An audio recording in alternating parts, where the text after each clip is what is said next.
લઘુકથા કૂંપળ, કોડાતી અને ગુંજરાતી. લેખિકા છે સુનીતા ઇજ્જતકુમાર. ઓલા કાળ ચોઘડીએ એ બુડથલ બાઈને શું દસ્ય સૂજી કે ઉતાવળમાં એનો કૂણો માખણ જેવો છોડ કરમાઈ ગયો.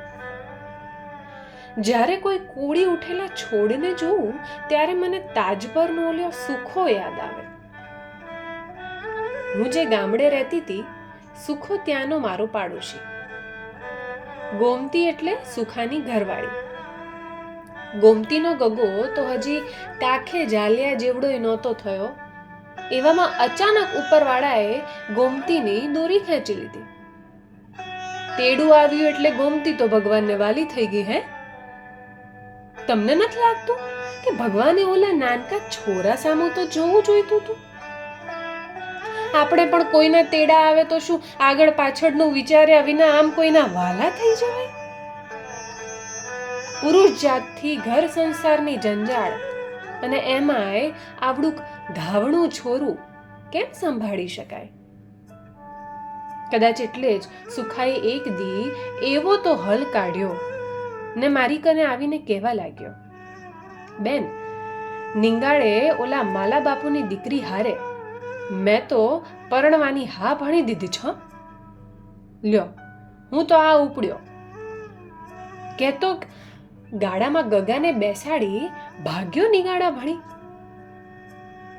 તાજ પરથી નિગાડું બહુ છેટું નહોતું, પણ હવે સુખો ઘાટીઓને હિસાબે એવો તો ઉપર તડે થયો તો કે નિગાડાને ઢુકડું કરવા એણે તો લીલા છમ ખેતર વચાડે જ ગાડું મારી મેલ્યું. હબ આવે નિગાડું.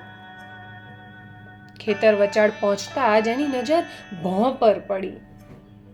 ખેતરે ઉગી નીકળેલ રોપાઓની કૂણી માખણ જેવી કૂંપળો એવી તો એના ગાડા હેઠળ કચડાતી દીઠી કે એનું હૈયું ભરાઈ આવ્યું.